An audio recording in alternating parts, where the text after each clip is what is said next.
Buenas tardes, compañeros. Vamos a dar inicio a este primer curso de formación política. El Sindicato Mexicano de Electricistas ha escaneado y hay un archivo en PDF de un libro importante de los inicios de nuestra historia. De este libro nos va a hablar el compañero sociólogo Víctor Sánchez. Él es sociólogo de la Facultad de Ciencias Políticas y Sociales de la UNAM. Él se tituló en 1975. Su primer libro es El Resurgimiento del Sindicato Electricista, 1914-1917. Él es profesor de la Facultad de Ciencias Políticas desde 1972 y hasta la fecha, y ha escrito varios libros y de asunto y en revistas obreras. Es especialista en cuestiones de los trabajadores. Como les decía, ha sido investigador incluso para el propio Sindicato Mexicano de Electricistas.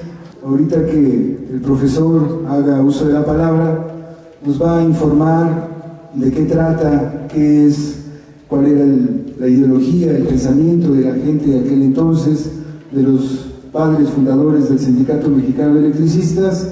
Y sin más preámbulo, compañero Víctor Sánchez, te dejo en el uso de la palabra. Gracias, buenas tardes. Este es el pequeño librito que se editó allá por los años 80. Viene todo el periódico, el primer periódico del sindicato, que se llamó, o que se llama, porque si se los enseño todavía se sigue llamando así, Rojo y Negro. Esta es una fotocopia del original. Hay demasiadas cosas que comentar sobre el libro y sobre los años. Parece que no tengo mucho tiempo, así es que voy a comentar en lo general.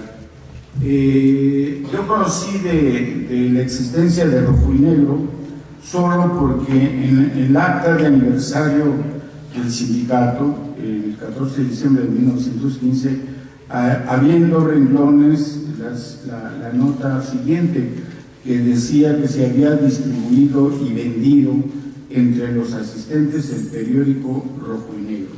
Hasta ahí. Nunca supe más de él. Busqué en los archivos de aquí del sindicato a ver si aparecía. No lo encontré. Busqué en el Archivo General de la Nación.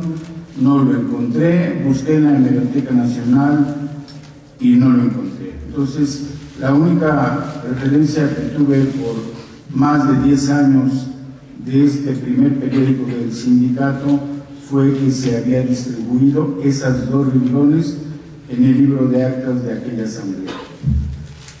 Por los años 80, una anécdota, y entro a explicar lo del libro. A principios de los años 80, no voy a decir nombres, ustedes averigüen si quieren averiguar. Yo iba subiendo por la escalera famosa del retrato de la burguesía. Está el primer descanso. Ahí quienes han recorrido esa escalera saben que del lado izquierdo hay un cuartito y del lado derecho hay otro. El del lado derecho era una bodega que tenía cosas. Cuando vieron que había un montón de libros y revistas, y estaban, ese día que yo pasé por ahí, estaban sacando así varios compañeros, socios, tirándolos a la basura. Entonces, para mi fortuna, llegué ese día y les dije que por lo menos me dejaran ver que venía. No pude evitar que tiraran todo, pero bueno. Y cuando llegué, encontré este tomo. Bueno, esta es ya una copia. Aquí decía Electrounión. En mi vida yo había escuchado de Electrounión. Les dije, me lo quedo.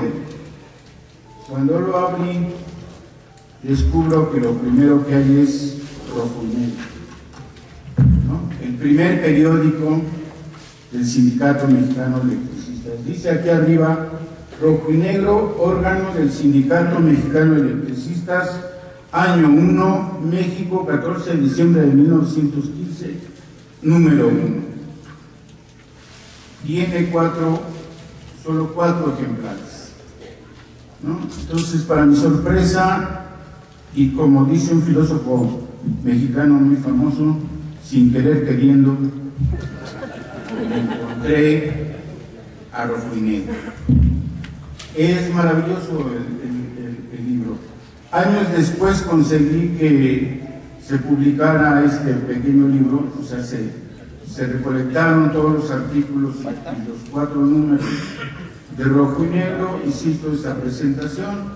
Yo hice una introducción explicando los primeros años, 1915, cuáles primeros años, el primer año de existencia y el contexto del SNE. Viene, por lo que me doy cuenta, va a venir en la impresión digital que les van a dar, así es que lo pueden leer con calma y podríamos alguna vez comentar y discutir el asunto. Igual podríamos comentar y discutir el asunto.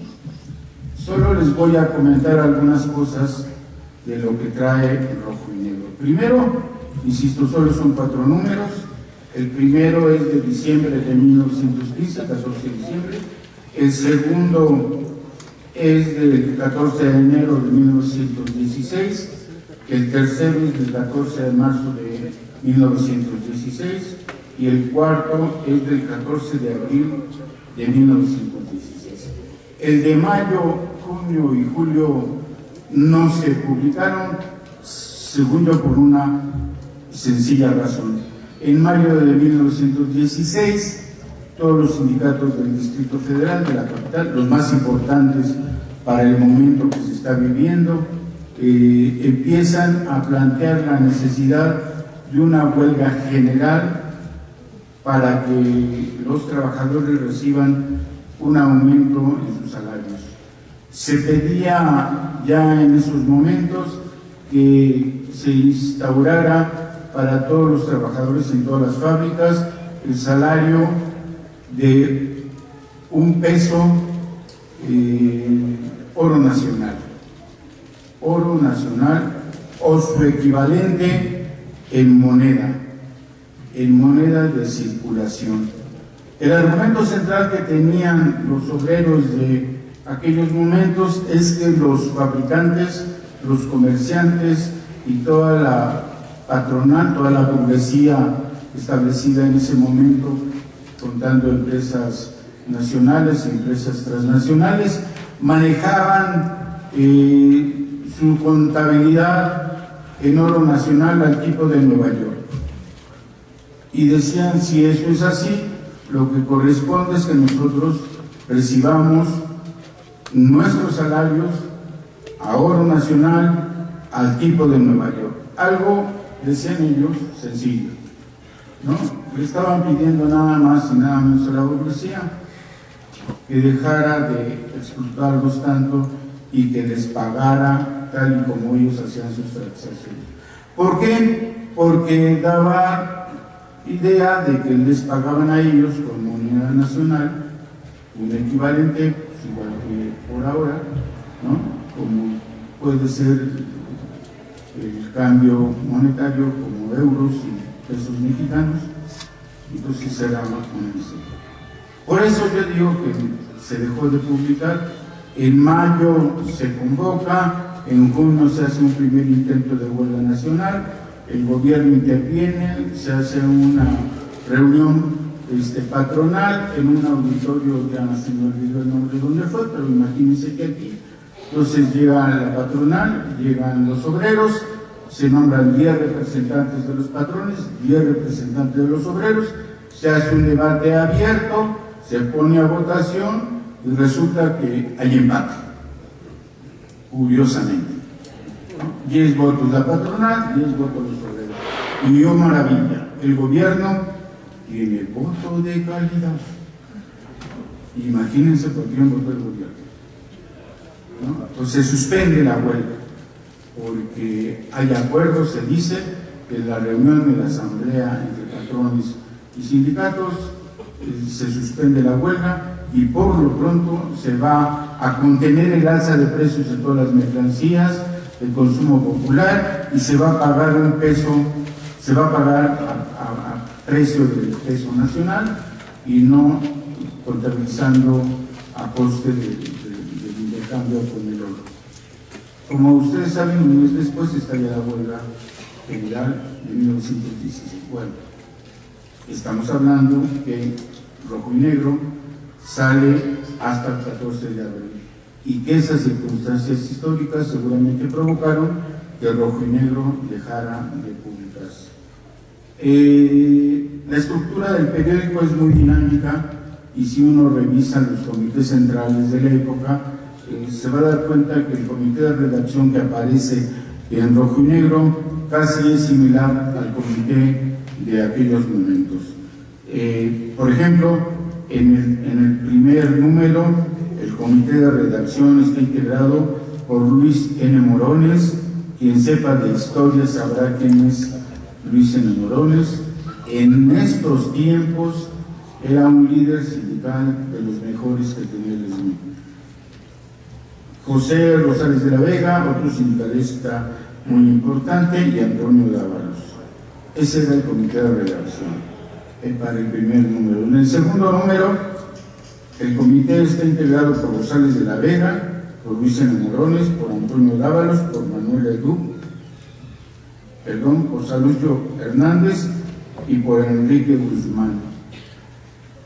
No el cantante, es nuestro Enrique Guzmán, electricista. Y el administrador, en ese momento de la redacción, es Ernesto Velasco. En el tercer número el director es Morones. En la redacción está Rosales de la Vega, Dávalos, Leduc, Hernández y Conrado Castro Chávez. El administrador es Enrique Guzmán. Como se podrán dar cuenta, hay bastante movilidad en este Consejo de Administración y en esta dirección del periódico Rojo y Negro. Los tres primeros periódicos salen bajo el subtítulo de Rojo y Negro, órgano del SME. El cuarto se llamó Periódico Socialista Independiente.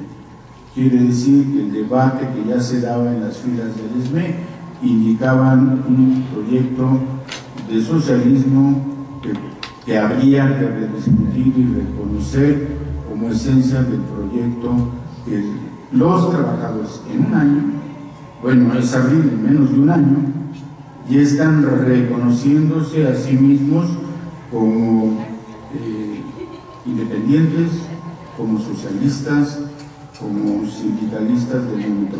Todavía no hay en el país una gran difusión de lo que esto significa y sin embargo los electricistas van teniendo conocimiento de este tipo de cosas.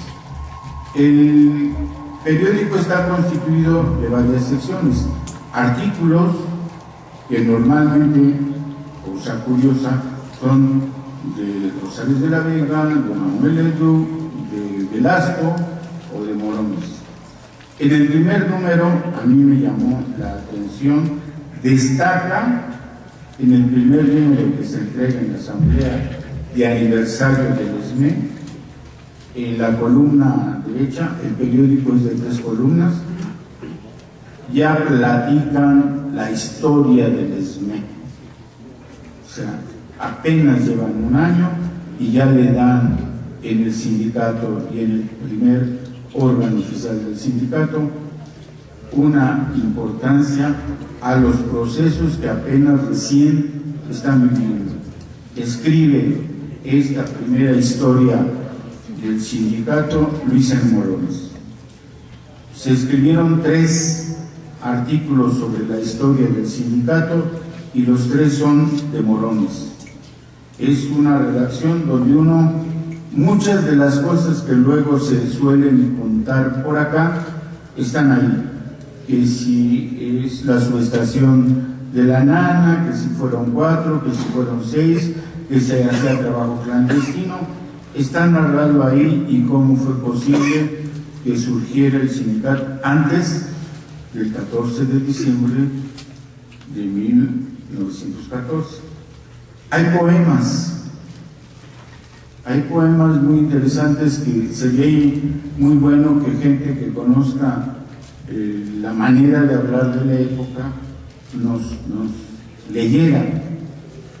Es posible que el lenguaje de ahora no nos permita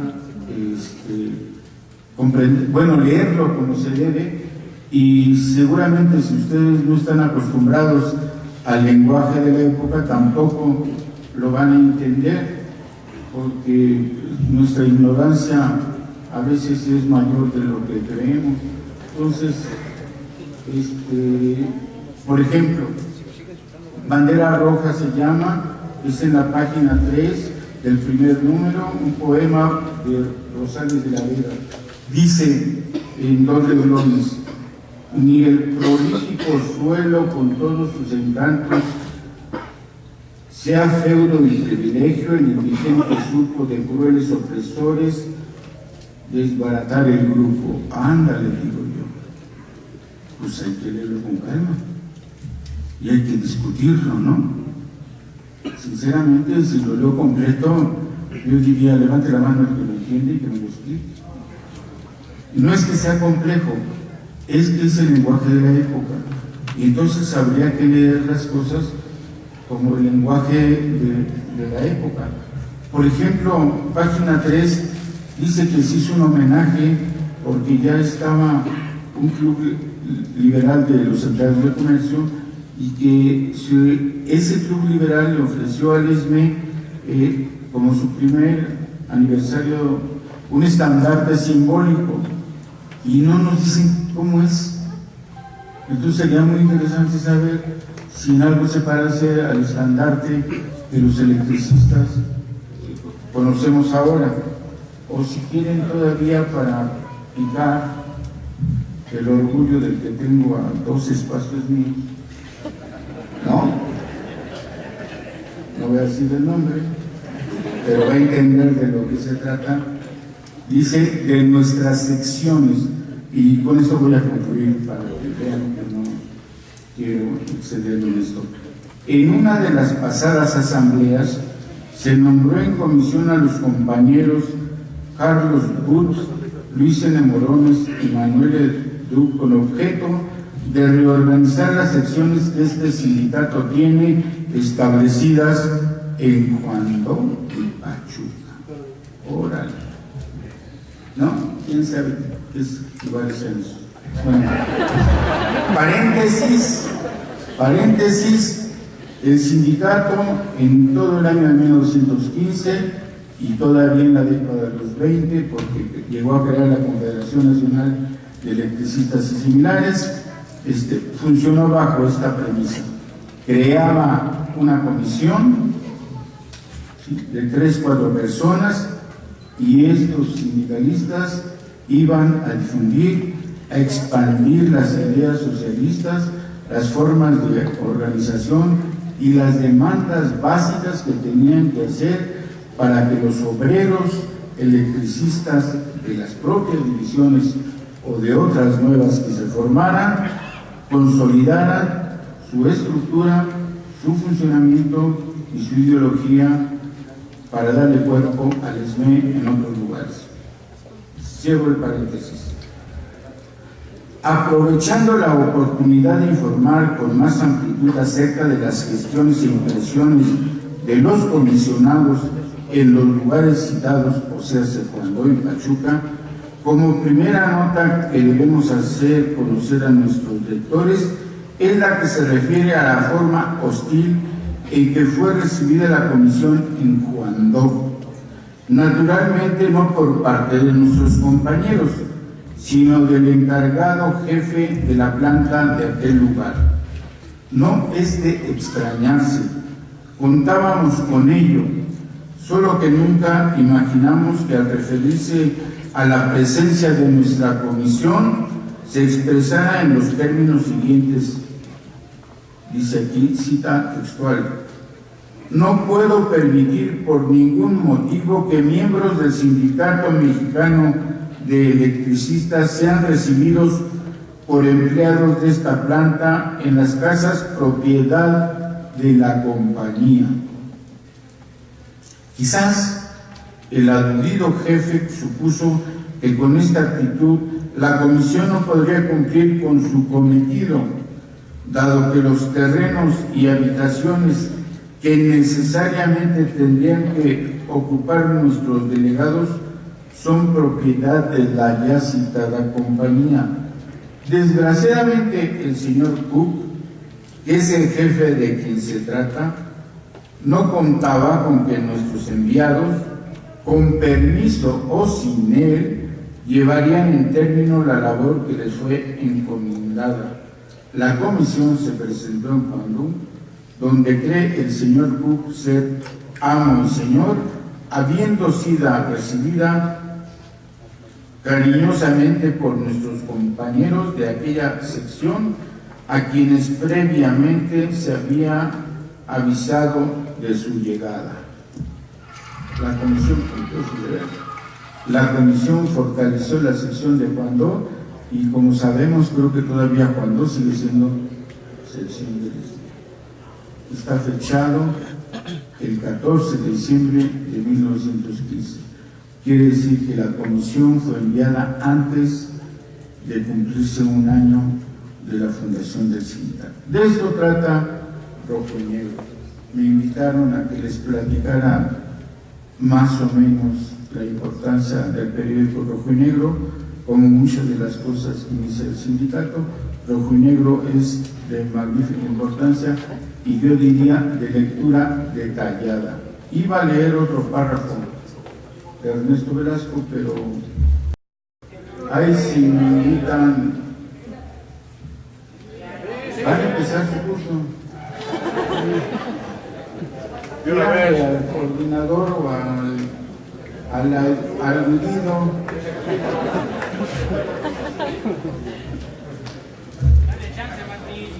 Con su permiso.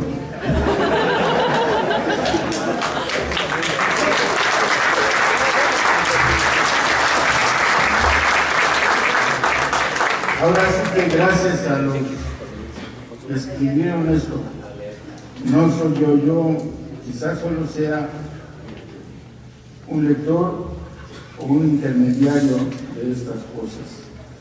Viene el primer convenio que se realiza de los memoriales del 24 de enero de 1915. Les digo que hay que leer poco a poco y con calma este tipo de asuntos. En el número 3, la primera plana dice los acontecimientos de Guangdong. No, sí, qué bueno que no quise yo hablar más de estos asuntos.